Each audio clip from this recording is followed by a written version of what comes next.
Hi friends, welcome back to my YouTube channel. ഇന്നെങ്കിൽ നമുക്കൊരു അച്ചാറുണ്ടാക്കാം. എന്താ അച്ചാറിൻ്റെ റെസിപ്പി ആയിട്ടാണ് ഞാൻ ഇന്ന് വന്നിരിക്കുന്നത്. ഈ നാരങ്ങ എന്നാൽ നിങ്ങളുടെ അവിടെ പറയുന്നത്, ഞങ്ങൾ കടുക് പൊളിച്ച് നാരങ്ങ എന്ന് പറയും കേട്ടോ. ആ നാരങ്ങ നമുക്ക് അച്ചാറുണ്ടാക്കാം. ആദ്യം ഇതിൻ്റെ തൊലിയൊക്കെ ചേർത്ത് നല്ല വൃത്തിയാക്കി എടുക്കണം കേട്ടോ. പലയിടത്തും പല പേരാണ് പറയുന്നത്. കടുക് പുളിച്ചി എന്ന് പറയും, കടുക് പുളിച്ചി എന്ന് പറയും. പിന്നെ ഇവിടെ എന്താണെന്ന് എനിക്ക് അറിഞ്ഞൂടാ കേട്ടോ. ഗണപതി നാരങ്ങ അല്ല ഇത്. ഗണപതി നാരങ്ങയ്ക്ക് ഇച്ചിരി നീളമുള്ളതാണല്ലോ, ഇതല്ല കേട്ടോ. എന്നിട്ട് നമുക്ക് അത് തൊലിയെല്ലാം ചെത്തിയിട്ട് അതിനെ ചെറിയ ചെറിയ കഷ്ണങ്ങളാക്കി മുറിച്ചെടുക്കണം. എൻ്റെ കൂട്ടിന് മോളും ഉണ്ട് കേട്ടോ. അവളൊരു നാരങ്ങ എടുത്ത് കടിച്ചുകൊണ്ടിരിക്കുക.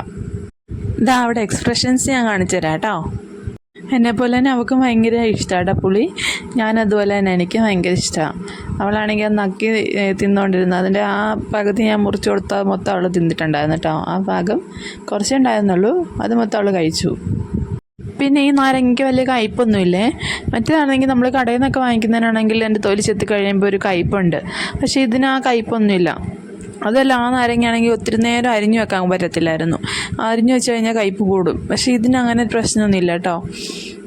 ഞാൻ മൊത്തം അരിഞ്ഞെടുക്കുന്നുണ്ട് ചെറുതായിട്ട്. അവളവിടെ ഇരുന്നിട്ട് ഓരോന്ന് പറയുന്നുണ്ട് കേട്ടോ. ഞാൻ ഇങ്ങനെ നാരങ്ങ കാണിക്കുന്ന പോലെയൊക്കെ അവൾ കാണിക്കുന്നുണ്ട് അല്ലേ. പിന്നെ അതുപോലെ അവളുടെ ഉമ്മ വരുക, അതോരോ പരിപാടിയായിട്ട് ഇരുന്നിട്ട്. ഇപ്പോൾ എന്താ നോക്കുന്നതെന്ന് അറിയാമോ? അവിടെ മൂത്രം ഒഴിച്ചിട്ട് ആള് എന്നിട്ട് നോക്കിയാണ് നിൽക്കുക. എന്നിട്ട് എന്നോട് പറയും ഇവിടെ മൂത്രം ഒഴിച്ചിന്ന്. എന്നിട്ട് ഞാനതെല്ലാം മൊത്തം പോയി വൃത്തിയാക്കിയിട്ട് പിന്നെ വന്നരിക കേട്ടോ. രണ്ടാമത് ആശാട്ടിക്കാണെങ്കിൽ അവിടെ നിന്ന് മൂത്രം ഒഴിക്കുന്നതൊന്നും പ്രശ്നമില്ല. പക്ഷെ അത് കഴിഞ്ഞിട്ട് അവൾക്ക് അറപ്പാട്ടോ അവിടെ ഇരിക്കാൻ. പിന്നെ അവളവിടെ എൻ്റെ പരിസരത്തിരിക്കത്തില്ല. കസേരയൊക്കെ തുടച്ചു കൊടുത്താലോ അവൾക്കത് മതിയാവത്തില്ല. അവളവിടെ ഒന്നും ഇരിക്കത്തില്ല. പിന്നെ ഞാൻ കുറച്ച് വെളുത്തുള്ളി എടുത്തിട്ടുണ്ട് കേട്ടോ. വെളുത്തുള്ളി തൊലിയൊക്കെ കളഞ്ഞിട്ട് ചെറുതായിട്ടല്ല, ഒരു വെളുത്തുള്ളി രണ്ടായിട്ട് അരിഞ്ഞ് എടുക്കുന്നുണ്ട്. അങ്ങനെ എടുത്ത് വെളുത്തുള്ളിയാണ്. പച്ചമുളക് ഇഷ്ടമുള്ളവർ പച്ചമുളകും കുറച്ച് അരിഞ്ഞു കേട്ടോ. വട്ടത്തിൽ അരിഞ്ഞെടുത്താൽ മതി. ഞാനിവിടെ എനിക്ക് കുറച്ച് കാന്താരി ഇട്ടിട്ടുണ്ട്, അതിടാമെന്ന് വിചാരിച്ചു. അപ്പം നമ്മൾ അരിഞ്ഞെടുത്ത നാരങ്ങയിലോട്ട് കുറച്ച് ഉപ്പും കുറച്ച് കായപ്പൊടി ഇട്ട് നല്ലപോലെ ഇളക്കിയൊന്ന് കൊടുക്കണം കേട്ടോ. പിന്നെ നാരങ്ങ ആയതുകൊണ്ട് വലിയ കുഴപ്പമൊന്നുമില്ല. മറ്റേൻ്റെ കൂട്ടൊന്നും മാങ്ങയുടെ കൂട്ടൊന്നും പിടിക്കാനൊന്നുമില്ല. അപ്പോൾ പെട്ടെന്ന് തന്നെ നമ്മൾ ഉപ്പൊക്കെ പിടിച്ചോളും. അപ്പോൾ ഉപ്പും കായപ്പൊടി ഇട്ട് ഞാൻ ഒന്ന് ഇളക്കി കൊടുക്കുന്നുണ്ട്. കായപ്പൊടി ഇല്ലാത്തവരാണെങ്കിൽ വലിയ കഷ്ണം കായ എടുത്തിട്ട് ഒന്ന് മൂപ്പിച്ചിട്ട് ഒന്ന് പൊടിച്ചെടുത്താൽ മതി കേട്ടോ. ഈ കായത്തിനൊക്കെ എന്താ വില അല്ലേ. ഞങ്ങൾ പൊടിയാണ് ഉപയോഗിക്കുന്നത്, കായത്തിൻ്റെ പൊടിയാണ് ഉപയോഗിക്കുന്നത്. എന്നിട്ട് ആ നാരങ്ങ നന്നായിട്ട് മിക്സ് ചെയ്തെടുക്കണം കേട്ടോ. അതാണ് ഞാൻ പറഞ്ഞില്ലേ, കുറച്ച് കാന്താരി എനിക്ക് ഇട്ടിട്ടുണ്ട്. അത് ഞാൻ കഴുകി എടുത്ത് വെക്കുന്നുണ്ട്. ഇതിപ്പോൾ നമ്മുടെ മുറ്റത്തുനിന്ന് പറിച്ചതാണ് കേട്ടോ. കുറച്ചേ ഉള്ളൂ, എന്നാലും കിട്ടിയതായിട്ടെന്ന് വിചാരിച്ചു. എനിക്ക് കാന്താരി ഇഷ്ടമാണ്, അതുകൊണ്ട് അതെടുക്കാമെന്ന് വിചാരിച്ചത്. പിന്നെ കുറേ ഉണ്ടെങ്കിൽ അത്രയും നല്ലത് കേട്ടോ. ഞാനാണ് ഒരു ചീനച്ചട്ടി എടുത്ത് അടുപ്പ് വെച്ചിട്ടുണ്ട്. എന്നിട്ട് അതിനകത്തോട്ട് എണ്ണ ഒഴിച്ച് കൊടുക്കുന്നുണ്ട് കേട്ടോ. എണ്ണ ഒന്ന് ചൂടായി കഴിഞ്ഞിട്ട് നമുക്ക് കടുവും ഉലുവയും കൂടെ ഒന്ന് പൊട്ടിച്ചെടുക്കാം. പിന്നെ ഞാനാണെങ്കിൽ നാരങ്ങാച്ചാറ് മുളക് പൊടി ഇട്ടാണ് വെക്കുന്നത് കേട്ടോ. മുളക് പൊടി ഇല്ലാതെ വെള്ളയ്ക്ക് വെക്കുന്നവരാണെങ്കിൽ നിറച്ച് ഞാൻ എടുത്ത പോലെ അല്ല, കുറേ കാന്താരി അല്ലെങ്കിൽ പച്ചമുളകോ പിന്നെ കുറേ വെളുത്തുള്ളി ഉപയോഗിക്കണം കേട്ടോ. ഇത് ഞാനിപ്പം അല്ലാതെ മുളകിട്ട് വെക്കുന്നുണ്ടാണ് കുറച്ചെടുക്കുന്നത്. ഞാൻ ഉലുവയും കടുവും ഇട്ടിട്ടുണ്ട്. അത് പൊട്ടി കഴിഞ്ഞിട്ട് നമുക്ക് വെളുത്തുള്ളി ഒന്ന് ഇട്ട് കൊടുക്കാം. നല്ലപോലെ പൊട്ടട്ടെ കേട്ടോ. ഈ വെളുത്തുള്ളി ഒന്ന് നമ്മൾ മീനൊക്കെ വഴറ്റുന്ന പോലെ ഒത്തിരി വാട്ടിയെടുക്കണ്ട കേട്ടോ. ചെറുതായിട്ട് ഒന്ന് വാടിയാൽ മതി. അതൊന്ന് കടിക്കാൻ കിട്ടുന്ന രീതി വേണം നമുക്ക് അച്ചാറിനകത്ത് കിടക്കാൻ.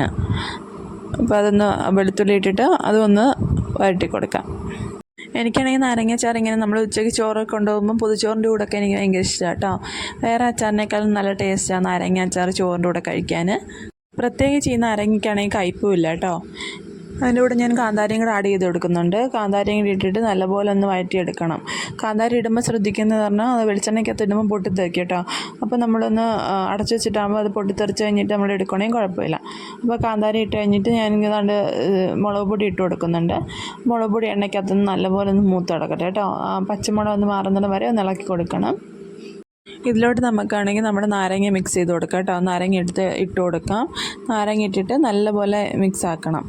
പിന്നെ ഉലുവാപ്പൊടി ഇടുന്നവരാണെങ്കിൽ നാരങ്ങ ഇട്ട് കഴിഞ്ഞിട്ട് നമ്മൾ ഉലുവാപ്പൊടിയും കൂടി ഇട്ട് കൊടുക്കണ്ടേ കേട്ടോ.